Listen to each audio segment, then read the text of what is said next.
ए mobile ए mobile उगाच वातावरण चांगलं. प्रवीण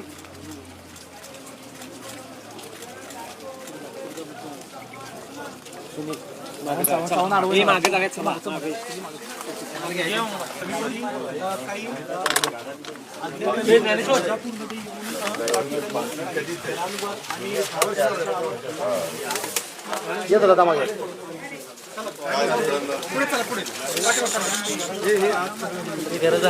सचिन सर तुम्ही कशाला टाकला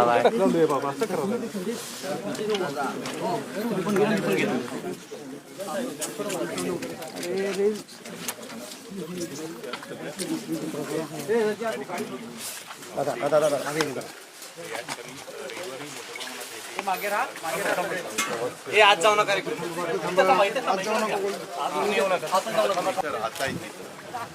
हे चांगल्या ठिकाणी लावले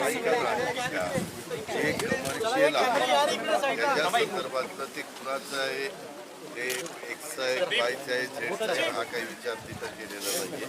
तिथं मात्र ते काढलं जाणार आहे जे कमर्शियल आहे ते घराला कुठेही धक्का त्या ठिकाणी लावलेला. मोबाईल प्रताप तुमचा मोबाईल यायला प्रताप सर अतिक्रमण जे काढलं जात आहे ते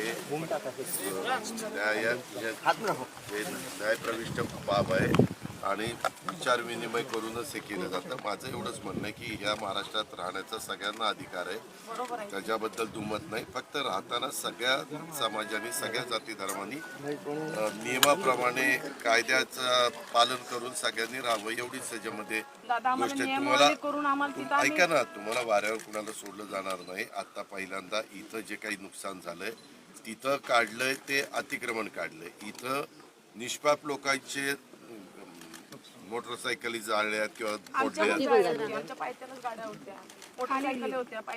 त्याच्या पंचनामे झाले नाहीत का?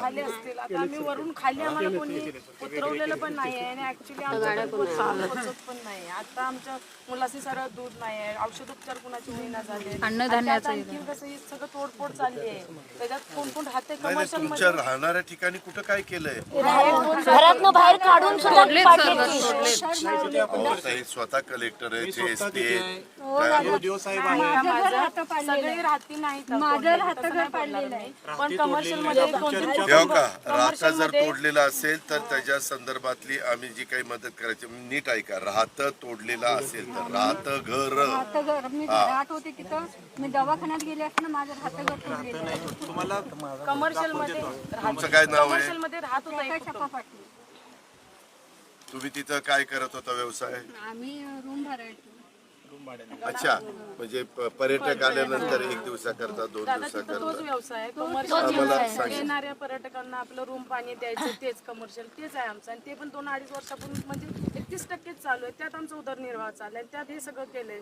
त्याच्यात तुम्ही त्याच्यात तुमचं ताई काय चाललंय तिथं? काहीतरी जिन्याच्या वरती आमचं छोटस छप्पर होतं माझं, ते तोडलं ह्याने. त्याच्यावर आम्ही हे बाबाच्या जीवावर सरबतचा धंदा करून जगत होतो. राहायला कुठं होता? तिथंच राहतो. नाही ठेवलेलं सगळं तोडून टाकलं. ते आता गळावर तुम्ही आले असते का ना? पहिल्यांदा इथलं तर इथं तर त्यांचा कुणाचा काही संबंध होता. आम्ही नियमाप्रमाणे ताई नियमाप्रमाणे मदत केली जाईल, कायद्याप्रमाणे नियमाप्रमाणे जे असेल आम्हाला मदत म्हणजे आता फक्त अशी पाहिजे की आम्ही राहती घरात आमची कायम करायला. आता ही मॅटर आहे कोर्टात, राहत्या घराच्या संदर्भात. ऐका ना, राहत्या घराच्या संदर्भात कोर्टाच्या संदर्भात आहे तिथं आम्ही कुठे काही करत नाही. कलेक्टर साहेबांनी आम्हाला असं बोललंय की 30 सप्टेंबर पर्यंत तुम्ही राहती घर सुद्धा रिकामी करा. नाही सांगितलंय सरांनी.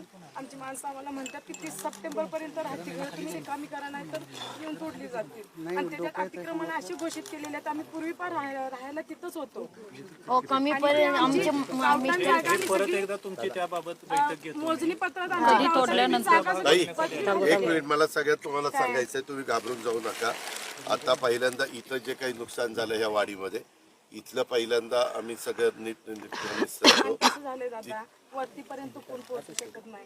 परवा खासदार आलेले कोण आलेले वरतीपर्यंत कोण येत. आता आम्ही आलोय आम्हाला प्रशासनाने सुद्धा हे केलं पण चालत आलोय आम्ही. 5 किलोमीटरची घरं आम्ही चालत आलोय तुमच्यासाठी चालत आलोय. 3 किलोमीटर आहे विशाळगड आणि 5 किलोमीटर कशी काय चालू तेच दादा वरून आम्ही चालत पावसात तुमच्यासाठी आलो कारण तुम्ही मान्य आहे ना, मी ऐकून घेतलं ना. मी आता सांगतो ना अधिकाऱ्यांच्या देखत की बाबा तुमच्यावर अन्याय होणार नाही. दादा फक्त एवढी अपेक्षा आहे तुम्ही केस व्यवस्थित बघा. होय होय होय बसतोय का ना आम्हाला तिथं राहायची परवानगी मिळवते. तुमचं काय व्यवसाय? गांभीर्याने घेतलं नाही म्हणायचं का कारण पन्हाळा पावनखिंड मोहिमेसाठी प्रशासनाने गांभीर्यानेच घेतलेलं आहे. प्रशासनाने त्यावेळेस वर पण कुणाला तिथं जाऊन दिलं नाही. त्यावेळेसचा मॉब त्यांनाही समजून सांगण्याचं काम केलं. माजी खासदार संभाजीराजांना पण समजून सांगण्याचं काम प्रशासन त्या ठिकाणी करत होतं. परंतु कधी कधी असा एखादा मॉब हा थोडासा ॲग्रेसिव्ह झाला की मग तो कुणाचं ऐकत नाही. हे पाठीमागची अनेक उदाहरणं आपल्याला आहेत. त्याच्याबद्दल दुमत असायचं कुणाचंच कारण नाही. आणि शासन कुणालाही कायदा हातामध्ये घेऊन देणार नाही. कायद्याच्या नियमाच्या चौकटीमध्ये राहून त्याच्यातनं पुढची वाटचाल केली जाईल.